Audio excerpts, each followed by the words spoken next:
अस्सलाम वालेकुम जी, सब दा वाम वेलकम मेरे चैनल ते। ਅੱਜ ਜਿਹੜੀ ਡਿਸਕਸ ਕਰਾਂਗੇ ਉਹ ਹੈ ਕਿ ਚਾਰ ਅਹਿਮ ਚੀਜ਼ਾਂ ਜਿਹੜੀਆਂ ਲਾਸਟ ਮੰਥ ਹੋਈਆਂ ਨੇ ਸਪੇਨ ਦੇ ਵਿੱਚ, ਖਾਸ ਕਰਕੇ ਮੇਨ ਤਬਦੀਲੀਆਂ ਆਈਆਂ ਨੇ, ਉਹ ਅਸੀਂ ਵਾਰੀ-ਵਾਰੀ ਇੱਕ-ਇੱਕ ਕਰਕੇ ਸਭ ਨੂੰ ਡਿਸਕਸ ਕਰਾਂਗੇ। ਪਹਿਲੀ ਚੀਜ਼ ਤੇ ਇਹ ਵੇ ਕਿ ਸਪੇਨ ਦੇ ਵਿੱਚ ਐਡਮਿਨਿਸਟ੍ਰੇਸ਼ਨ ਲੈਵਲ ਤੇ ਬਹੁਤ ਵੱਡਾ ਕੋਲੈਪਸ ਆਇਆ, ਖਾਸ ਕਰ ਦੇਣੀ ਰਿਨਿਊ ਕਰਵਾਉਣ ਵਾਸਤੇ। ਔਰ ਜਿਹੜੇ ਸਾਡੇ ਗੈਰ ਮੁਲਕੀਆਂ ਦੇ ਕਾਰਡ ਹੁੰਦੇ ਨੇ, ਐਕਸਟਰਨਲ ਏਰੀਆ ਦਾ ਡਿਪਾਰਟਮੈਂਟ, ਉਹਦੇ ਵਿੱਚ ਬਹੁਤ ਜ਼ਿਆਦਾ ਰਸ਼ ਹੈ। ਬਾਹਰ ਕਮਿਊਨਿਟਾਦ ਆਟੋਨੋਮਾ ਦੇ ਵਿੱਚ ਹੈ, ਯਾਨੀ ਕਿ ਬਾਅਦ ਸੂਬਿਆਂ ਦੇ ਵਿੱਚ ਬਹੁਤ ਜ਼ਿਆਦਾ ਰਸ਼ ਚੱਲ ਰਿਹਾ, ਜਿਹਦੀ ਵਜ੍ਹਾ ਤੋਂ ਜਿਹੜੇ ਕੰਮ ਅੱਜ ਤੋਂ ਪਹਿਲੇ ਮਹੀਨੇ ਡੇਢ ਮਹੀਨੇ 'ਚ ਹੋ ਰਹੇ ਸੀ ਉਹ ਹੁਣ ਤਕਰੀਬਨ 4-4 5-5 6-6 ਮਹੀਨਿਆਂ ਤੋਂ ਹੋ ਰਹੇ ਨੇ। ਈਵਨ ਕਿ ਕਿਸੇ ਜਗ੍ਹਾ ਤੇ ਪਦਰੋਨ ਕਰਾਣੀ ਹੈ ਤੇ ਉਹ ਵੀ ਜਿਹੜਾ ਕੋਈ ਦਿਨਾਂ ਦਾ ਕੰਮ ਹੁੰਦਾ ਸੀ, ਉਹ ਵੀ 1.5 ਤੋਂ 2 ਮਹੀਨੇ ਦਾ ਕੰਮ ਚੱਲ ਰਿਹਾ। ਬਹੁਤ ਵੱਡਾ ਕੋਲੈਪਸ ਆਇਆ ਹੈ ਐਡਮਿਨਿਸਟ੍ਰੇਸ਼ਨ ਲੈਵਲ ਤੇ ਐਕਸਟਰਨਲ ਏਰੀਆ ਵਿੱਚ ਹੈ। ਇਸ ਵਾਸਤੇ ਜਿਹੜੇ ਲੋਕ ਵੀ ਪਲਾਨ ਕਰ ਰਹੇ ਨੇ ਕਿ ਇਹਨਾਂ ਦਿਨਾਂ ਦੇ ਵਿੱਚ ਆਪਣੀ ਰੈਜ਼ੀਡੈਂਸ ਰਿਨਿਊ ਕਰਵਾਉਣ ਦੀ, ਤੇ ਉਹ ਟਾਈਮ ਤੇ ਅੱਛੇ ਤਰੀਕੇ ਨਾਲ ਬਿਹਤਰੀਨ ਪਲਾਨਿੰਗ ਕਰਕੇ ਜਾਣ ਹੈ, ਕਿਉਂਕਿ ਪਦਰੋਨ ਤੇ ਵੀ ਤੁਹਾਡਾ ਟਾਈਮ ਕਾਫੀ ਲੱਗ ਸਕਦਾ। ਯੂਨਟਾਮੈਂਟੋ ਵਿੱਚ ਸੀਟਾਸ ਵੀ ਲੇਟ ਹੋ ਸਕਦੀਆਂ ਨੇ, ਹੋ ਸਕਦਾ ਤੁਹਾਡਾ 1.5-2 ਮਹੀਨਾ ਪਦਰੋਨ ਤੇ ਲੱਗ ਜਾਏ, ਤੇ ਉਸ ਗੱਲੇ ਸਾਰੀ ਆਪਣੀ ਪਲਾਨਿੰਗ ਕਰਕੇ ਫਿਰ ਸਬਮਿਟ ਕਰੋ।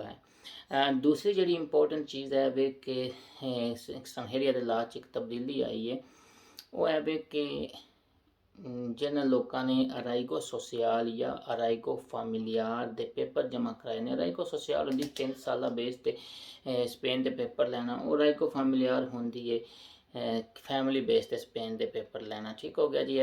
ਹੁਣ ਅਗਰ ਉਹਨਾਂ ਨੇ ਪਹਿਲੇ ਪੇਪਰ ਲਏ ਹੋਏ ਸੀ ਔਰ ਉਹ ਕਿਸੇ ਵਜ੍ਹਾ ਤੋਂ ਵਾਪਸ ਲੈ ਲੈਣੇ, ਔਰ ਦੁਬਾਰਾ ਉਹ ਪੇਪਰ ਲੈਣਾ ਚਾਹ ਰਹੇ ਨੇ, ਦੁਬਾਰਾ ਰਾਇਗੋ ਸੋਸ਼ਲ ਜਮ੍ਹਾਂ ਕਰਾਣੀ ਹੈ, ਤੇ ਉਸ ਦੇ ਵਾਸਤੇ ਕਰੈਕਟਰ ਸਰਟੀਫਿਕੇਟ ਦੀ ਜ਼ਰੂਰਤ ਨਹੀਂ ਹੋਏਗੀ ਕਿਉਂਕਿ ਲੇਕਿਨ ਇਹ ਯਾਦ ਰੱਖੋ ਕਿ ਦੂਸਰੀ ਵਾਰੀ ਆਉਣ ਵਾਸਤੇ ਵੇ। ਠੀਕ ਹੋ ਗਿਆ ਜੀ। ਕਿਉਂ ਅਗਰ ਉਹ ਮੁਲਕ ਦੇ ਵਿੱਚੋਂ ਬਾਹਰ ਨਹੀਂ ਨਿਕਲੇ, ਯਾਨੀ ਕਿ ਸਪੇਨ ਤੋਂ ਆਊਟ ਨਹੀਂ ਹੋਏ, ਤੇ ਉਹਦੇ ਵਾਸਤੇ ਕਰੈਕਟਰ ਸਰਟੀਫਿਕੇਟ ਦੀ ਫਿਰ ਜ਼ਰੂਰਤ ਨਹੀਂ ਹੋਵੇਗੀ।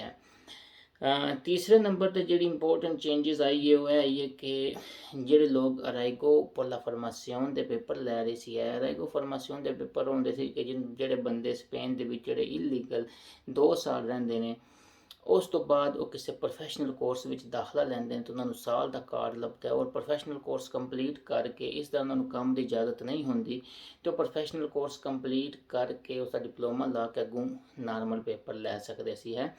ਤੇ ਉਹਨਾਂ ਵਾਸਤੇ ਜ਼ਰੂਰੀ ਹੈ ਵੇ ਕਿ ਹੁਣ ਮਿਨਿਸਟਰੀ ਉਹਨਾਂ ਉੱਤੇ ਸਪੈਸ਼ਲ ਜਾਂਚ ਕਰ ਰਹੀ ਹੈ, ਉਹਨਾਂ ਨੂੰ ਸਪੈਸ਼ਲ ਦੇਖ ਰਹੀ ਹੈ, ਵਿਖਿਲਾਰ ਕਰ ਰਹੀ ਹੈ ਕਿ ਕਮ ਅਜ਼ ਕਮ ਜਿਸ ਦਿਨ ਉਹਨਾਂ ਸੋਲੀਸਿਟੂਡ ਜਮ੍ਹਾਂ ਕਰਾਈ ਉਸ ਤੋਂ ਬਾਅਦ 3 ਮਹੀਨੇ ਦੇ ਅੰਦਰ ਉਹ ਆਪਣਾ ਦਾਖਲਾ ਲੈ ਕੇ ਬਕਾਇਦਾ ਉਸ ਕੋਰਸ 'ਚ ਜਾਣਾ ਸ਼ੁਰੂ ਕਰ ਸਕਣ।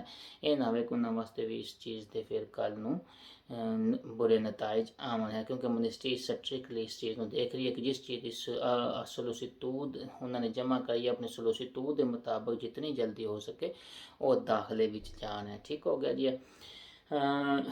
ਚੌਥੀ ਜਿਹੜੀ ਸਭ ਤੋਂ ਇੰਪੋਰਟੈਂਟ ਔਰ ਅਹਿਮ ਚੀਜ਼ ਜਿਹੜੀ ਹੈ ਸਪੇਨ ਦੀ ਨੈਸ਼ਨੈਲਿਟੀ ਹੋਇਆ, ਬੜੀ ਅੱਛੀ ਖਬਰ ਹੈ ਉਹਨਾਂ ਲੋਕਾਂ ਵਾਸਤੇ ਜਿਨ੍ਹਾਂ ਨੇ ਸਪੇਨ ਦੀ ਨੈਸ਼ਨੈਲਿਟੀ ਹੁਣ ਜਮ੍ਹਾਂ ਕਰਾਈ ਹੈ ਜਾਂ ਕੁਝ ਮਹੀਨੇ ਪਹਿਲੇ ਜਮ੍ਹਾਂ ਕਰਾਈ ਹੈ।